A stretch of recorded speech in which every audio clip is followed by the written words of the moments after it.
My first question is, do you have any irrational medical fears or rational ones? All irrational, I just feel like being on this show, it's so sensationalized and every little thing turns into whatever. So like I'll scrape my elbow and I'm just like, well, I guess I'm gonna get flesh-eating virus now. Like, great. Another case of necrotizing fasciitis. Here it comes. A slight pain. I'm just like, oh, it's lasted more than 3 days. I think we'll have to cut off my shoulder or whatever. I but I feel like it's been I think that's everybody. So I try not to beat myself up too much about that. Yeah, that's very fair. What Yeah. do you admire most about Dr. Hamid? I think his not only his devotion to his profession, but the people around him. Mm. He's quite selfless. He's quite he will sacrifice his own well-being to take care of somebody else. Now that could be admirable, or that could be seen as stupid because it's that whole notion of like put the oxygen mask on yourself before helping somebody else, and if you pass out, the whole ship goes down. So it's like, all right, well, let's let's err on a little bit of self-care, and I think that the series ends up with him finding self-love and validation within himself, and that's also an admirable quality as somebody who's struggled with that and Mm. finds it later. So that I love that journey.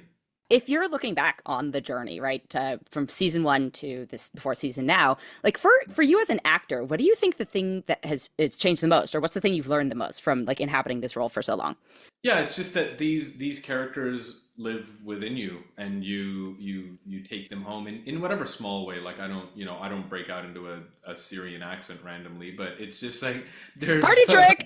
Yeah. you know what I mean? Hey, did you know? But it's more like um, so many of these experiences obviously are like they become real. You experience real emotions if you give yourself up to the circumstances, and you learn a lot about yourself and you learn about a lot about other people. But I'd had a great acting coach for a very long time, and we worked together on this show. But I never had like film school or theater school training or anything like that. So to be on this show for 4 years, the length of most undergrads and stuff.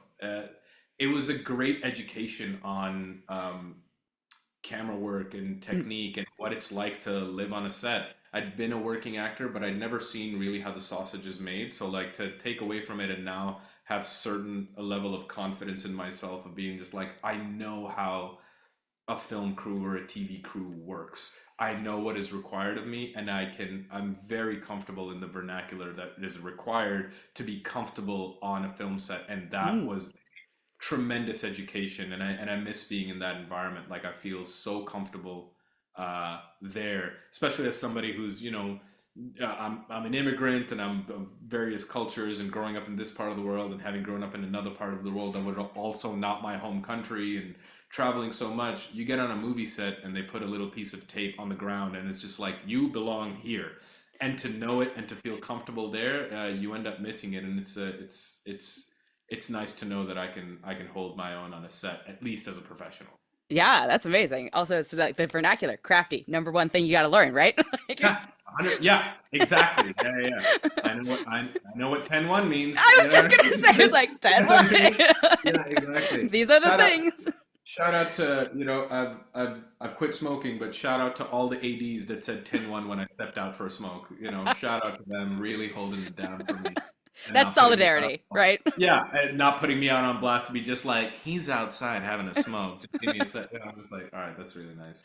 That's shout out to the crew for that. Yeah, You exactly. mentioned an immigrant, various cultures. I am also a child of immigrants, and you're playing one of the approved job roles, right? And I've heard you say in other interviews that like your parents have been supportive, right? Which is amazing. But was there a point in which they went from being supportive to like recognizing it as successful? Like I feel like there's like a catalytic point that some of us hope to achieve with our parents, but have you hit that yet? I think the thing is, my dad's very like my dad really came from not a lot, and I think very early in my childhood, or I guess my adolescence, he came into my room one day, and I was kind of just like not really taking school seriously and everything. And we were always academically very gifted and inclined, but I think I was 14 years old, and he just went, yeah, I don't think you're gonna work a 9 to 5, you know. And maybe I just ran with it. Maybe he was giving me permission because he saw something. Maybe he didn't have any faith in my ability to do it. Who knows? But like, but in whichever way, I think that as a father who took a lot of risks and reinvented himself in a lot of things, what's important to him is work ethic. So Mm, when I started going to classes and when I took coaching and when I was really honest about what I needed to feel like I was doing my job, and he saw me putting in that work before asking for any help, that was all the validation that my dad needed to be just like, all right, this is a career because he's treating it as such. He's taking it seriously, so I have to as well.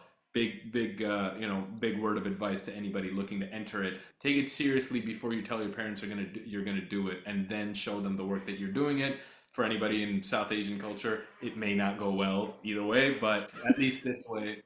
For my mom, I think as soon every time she's very proud, she's super supportive always, but there's a mom anxiety that everybody's gonna have, and essentially at the end of every contract, regardless of how successful I've been or how lucrative it may have been or not have been, I'm essentially unemployed at the end of every contract, and she's just like, well, I don't know, but, like I just want you to settle down and be stable and everything like that. And I'm like, if I was a lawyer, it would be that too. I think for her, if I'm not, because I'm not married, I'm not successful.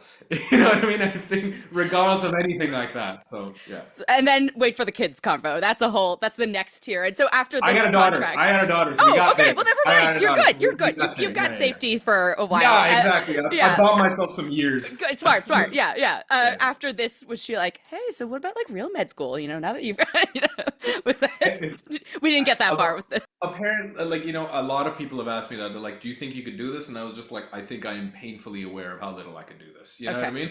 I could learn pragmatism. it. I could learn it. I could have a functional understanding of it. And I started university studying neuroscience and stuff like that. So I could get it. But now I know what the job requires. I don't want that. Yeah, no, no. I don't think anybody wants a doctor in their life who's like, I did this as a backup career.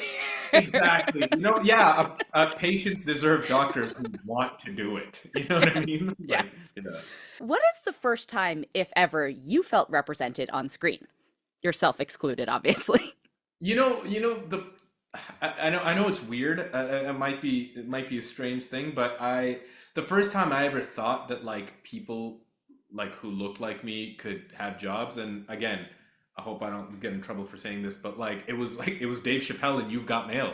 He was, he played Tom Hanks's friend, and he just looked like a lot of the guys that I was, and this was a long time ago. I was 9 years old when this movie came out, but he was just a friend of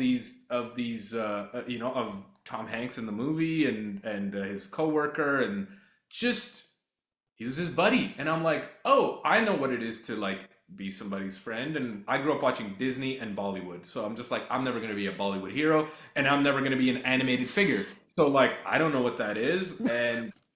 But to see like, honestly, to see Chappelle just like do it and just be like a normal dude and joke around with his pal and stuff like that, I'm like, oh, I could like. I can't do what Dave Chappelle does, but I'm just like, I could see myself in a role similar to that, and yeah, like he just looks he's a regular human being doing human being things. I could do that, I could do Huh. that. So it's just these weird random things, and obviously as you grow up, you see people like in the Bollywood world is Irfan Khan, who is this just class act of an actor, and he played Older Pi in The Life of Pi, and he was in the movie The Lunchbox. And then you see people like Riz Ahmed throughout my like early 20s who grew to prominence, and obviously everybody in the industry that I look up to now, and that now like I know long shot, but now I'm in an arena where like I'm losing parts to them, and I'm like, okay, we're getting closer. You know what I mean? We're getting closer to this thing, because I'm just like, I know Riz is gonna get it. Yeah, it's fine, but like at least I read for the same part, whether or not it was sincere. So it was kind of cool. There's also only X number of hours in the day. If he's booked on something, that leaves a space for you, Then, right? then, then, then there's the other 30 guys who are there. But the fact that there's just more of us working now, it's just wonderful. And now in some way I get to play a part where I'm the first like brown person or first Muslim person that somebody sees on camera. It's just that's unimaginable. That's to me that's a barometer of success. You mentioned growing up on Disney and Bollywood, so I have to ask, and I ask everyone this. Growing up, who was your favorite fictional character? Robin Hood, Animated one? the fox. Yeah, Yeah, yeah, okay. yeah, yeah. What a hottie. Yep. I've gotten that answer before. Yeah. So yeah, it's probably yeah. I would say probably Robin Hood. Yeah. Okay, yeah. I think you kind of touched on this in the answer before that, but how do you define personal success now, and how's that changed from when you were younger? Personal success happens at home. I had a friend of mine. Obviously you love seeing all your friends win and everything like that. And more often than not, you see people's highlight reels on the gram and everything like that. So and so is on our carpet, so and so won an award and stuff like that. And or there's a deadline article that like, oh, whatever, and people just say, oh, yo, congrats on the thing, like, love to see you winning. And I'm just like, yo, winning is really when the people that are in your life feel taken care of. That to Mm. me is success. When I see, and I don't know if this is cliche or whatever, but when I see my daughter in a deep sleep, whew, successful day. We fought the day and we won. That's good. Everything else, like, that kind of falls into the category of work. Like, it's just, Mm. real success is like that happens at home. Like these acknowledgments and these things, it is successful, but it's also like it's just part of work. I don't get to decide so many of these things. Like I cannot attribute, although I do, and I seek external validation, and I want the accolades, and I want to make money, and I want all these things.